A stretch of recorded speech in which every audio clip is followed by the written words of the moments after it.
I opted for fun with the SPL, Saudi Professional League. We're sort of at a little key moment here. The season has started.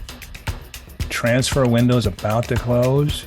We're going to get a sort of an assessment of, the transfer season, which, as we all know, if you're a football fan and if you read the media, it's been enormously, disrupted by Saudi, performance and Saudi involvement. But first, Saudi Pro League, as we may have mentioned on the show before, the Saudi Pro League goes from August to May. It expanded to 18 teams this year.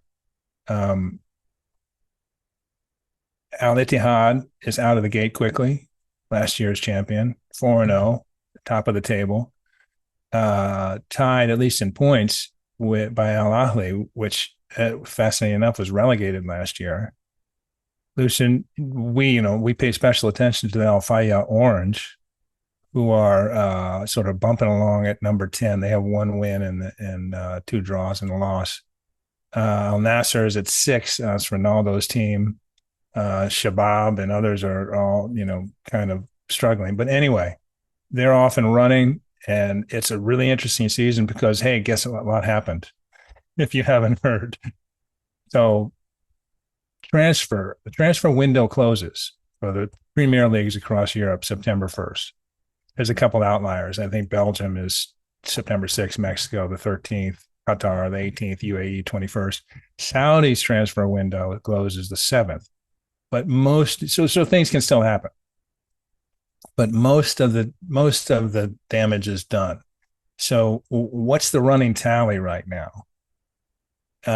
As of now, 26 transfers that the Saudi Professional League has secured, which is pretty amazing. 6 for Al Hilal, 6 for Al Ahly, 4 for Al Nasser, and 4 for Al Ittihad, 3 for Al Ittifaq.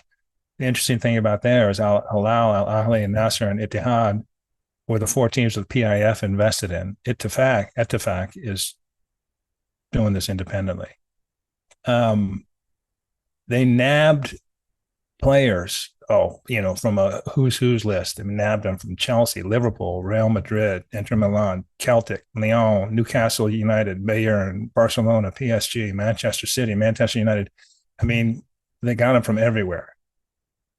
And it's really interesting. What's your guess on how much they spent in total for these 26 transfers? Just this year alone? Just this year alone. I would say $500 million. Pretty good. I love these quizzes, by the way. And by the way, for our listeners and viewers, these weren't asked questions. I'm totally shooting the dark. I have no idea. 900 million. Now, just for the fun of it, in the Premier League, all the Premier League clubs, how much have they spent on this transfer window? Just for a point of reference. To bring in talent to the EPL, or? Yes, exactly. I would say 150 million. 2.45 billion. Oh, so they're way ahead. Okay. And that gives you, I mentioned that very specifically because there's all this, whining about how, the Saudis are breaking the league, blah, blah, blah, blah. Well, as we've talked about, the European League and the Premier League has been doing this for years, outspending everybody. Yeah. The fascinating thing about that is almost close to 1.1 billion of that European League spending is from your boy at Chelsea. Chelsea's gone off, and I assume they're going to win the world because they spent over $1 billion on transfers for this year's roster. Whoa, that's insane. That's insane. But here's the thing. This is the reason I chose this topic today. And we got another quiz, and I'm going to tell you I'll give you some factoids. So there's 18 teams in the SPL. There's 539 players. 150 of them are foreign, so about 28%.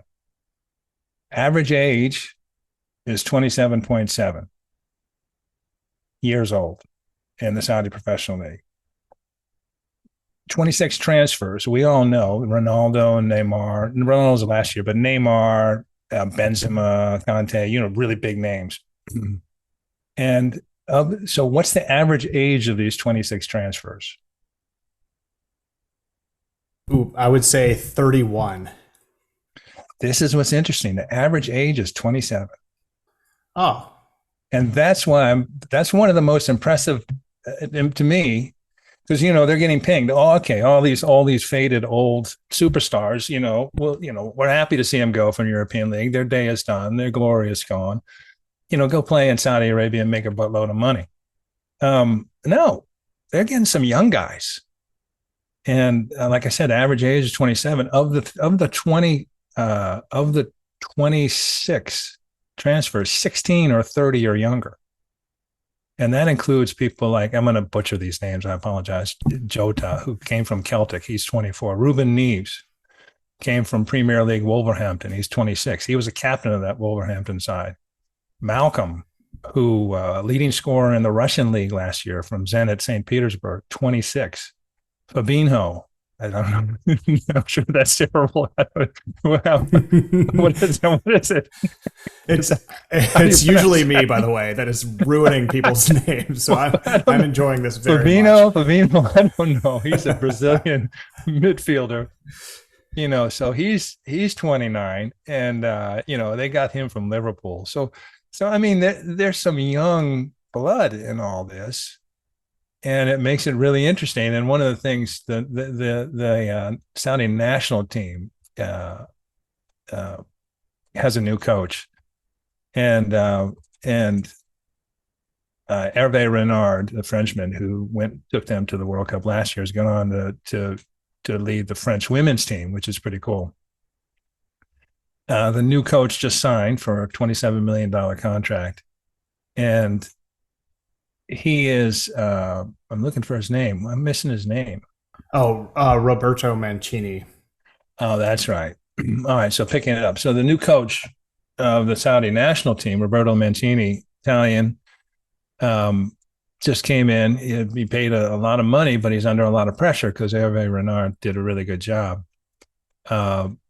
They've got the Asian Cup in January. They haven't won it in 27 years, Saudi Arabia, and he's talking about, really that's what they're shooting for. And he also commented right out of the gate. He says, look, all these new players in the league is only going to help us being the Saudi Professional League, and will lift up, the quality of the play around the league. It will really be a boon for local players, Saudi players, and it'll just make my job that much easier. And I don't think he would ever say his job's going to be easy, but it's going to be tough. But so all these things is just fascinating when you look at it. You just see the headline: Saudi Arabia buying this, buying that. So obviously they come into a distant second. They're not even second. They're behind the European Premier League. But the people they brought in, the talent they brought in, is not just a bunch of old guys past their prime, and it's spread around the league. Sort of spread around the top of the league in terms of big spending clubs. But it's a really interesting first transfer season, and there may be some more to come. I thought you chose this topic because it's super fun to talk about, and everyone loves football. It is. European football, and whenever we use soccer. We use soccer and football interchangeably on this podcast. So if you hear soccer, then football was intended, but not American football, because we are both American football fans. That is super confusing, but everyone loves it when we talk about football. So this is so good because this is sort of image shattering. I mean, just as you outlined, young players not spending as much as the EPL, but spending a fraction of what the EPL did. They're just sort of entering the free agent transfer market. They're not dominating it like you might glean from the headlines. And I should note, by the way, that if you try to like Google or like search a news aggregator algorithm for Saudi Pro League or EPL, the amount of media and the amount of publishing happening on football is unbelievable. I mean, there is so much out there on football because everybody loves football. Everybody follows it. Everybody has a team. Not as much in the US, but we're the outlier by a lot. So yeah, just trying to get a grasp on what's happening, not just in football in general, but in the Saudi Pro League right now as it's kicking off is when you said that you were going to do this as your one big thing, I was like, yes, because I get my free update here. And I think all of our listeners and viewers do too. I'm like, okay, go ahead. This reminds me a little bit of the Live Golf wash up image that sort of, once Live took off, they signed all these players. There was sort of the rumor that was incorrect going around about Live Golf players that they were sort of past their prime, taking the money and going off into the sunset. And then Brooks Koepka wins the PGA Championship, and all of a sudden the rumor's dead. And now you have Brooks Koepka on the Ryder Cup team for the U.S., which was announced this week. But back to football, everybody starts rolling their eyes. We talk about golf. This is really good, Richard. Of course, the latest news as well. We saw some of it this week. We try not to include speculative reporting on this subject, especially in the Sustig News Review, our daily newsletter, which you can subscribe to at sustg.com. Just a great resource, a great aggregation of everything on Saudi Arabia. We try not to include speculation on Saudi football because there is so much. But this week, there are rumors that Mo Salah may quit Liverpool to go to Saudi Arabia, which would be a huge signing for the Saudi Pro League. And that would be interesting to see.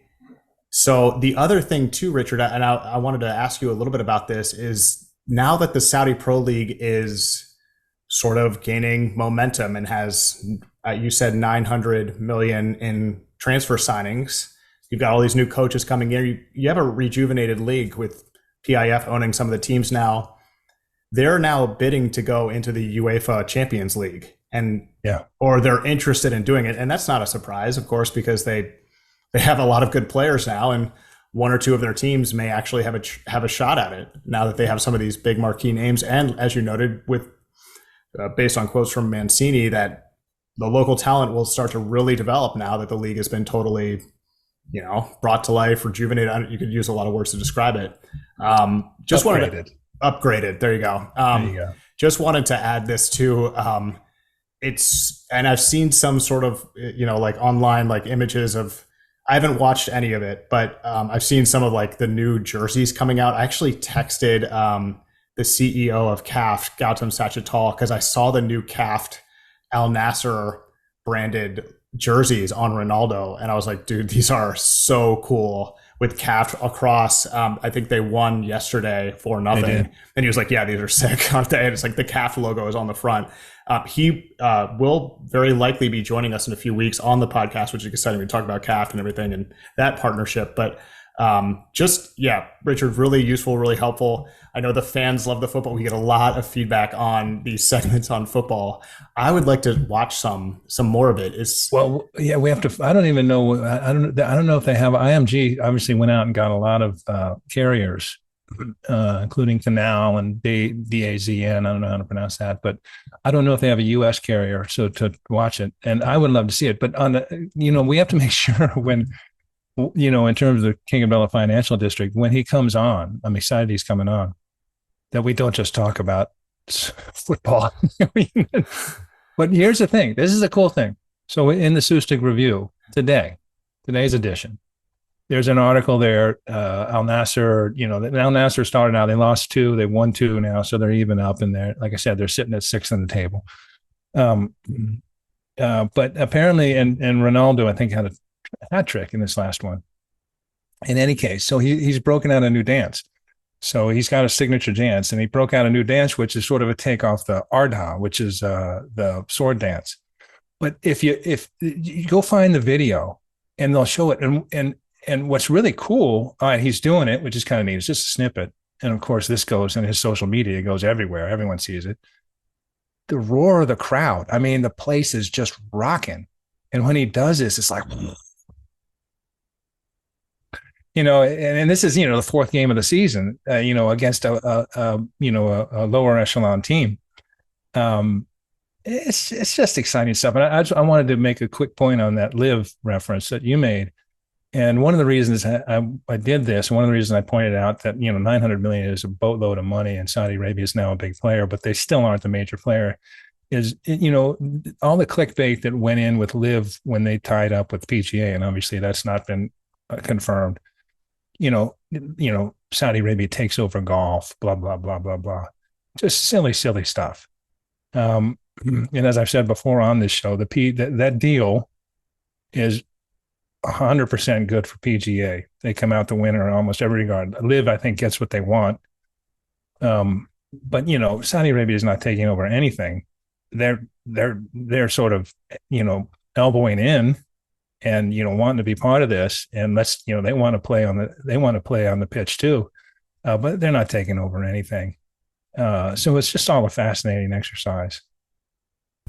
Yeah, they're doing it for the investment because it's a good investment, because there's all these other benefits. And it's something that we've known, and doing this podcast, doing our newsletter, doing this for more than a decade, for you longer than that. We've known that. But it's so much easier to take the easy way out and just kind of cherry pick the information you want and just say, hey, this is what's happening. I follow the PGA. So this, and it's quick. It's amazing how quick especially in sports, the rumor mill can be, because you have all of these individual podcasts, people on social media that are just doing their own thing, and there's no fact checking, and they have large audiences that people trust what they're doing. So it's just the way it is, the nature of the beast. But eventually the truth comes out. You mentioned the PGA Live deal is not yet done, but I mean, it's heading in that way. And there's some questions and stuff. They have until the end of the year, and it looks like it will happen. I mean, there's no reason to think it won't, but the heat around it, the heat around it has gone down. The temperature's been turned down considerably. Mm-hmm. The players themselves seem to be pretty happy with it now once they learn more.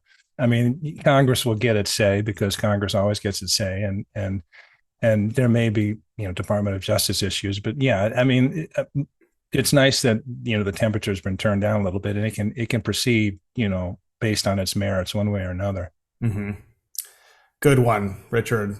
Very excited to see the league play out. We've got, if anybody is listening to this that's in the U.S., and the breakdown of our audience is almost half and half Saudi and U.S., and then there's these other countries, 98 other countries plus around the world. But there's a lot of U.S. and Saudi people. If anybody is in the U.S. that is watching the SPL, and let us know where we can watch it. We'll watch it, because I want to see it. But I think days in, and you mentioned that they're not really here. You need like a special satellite dish. It's like the size of your house to get. But anyway, good one, Richard.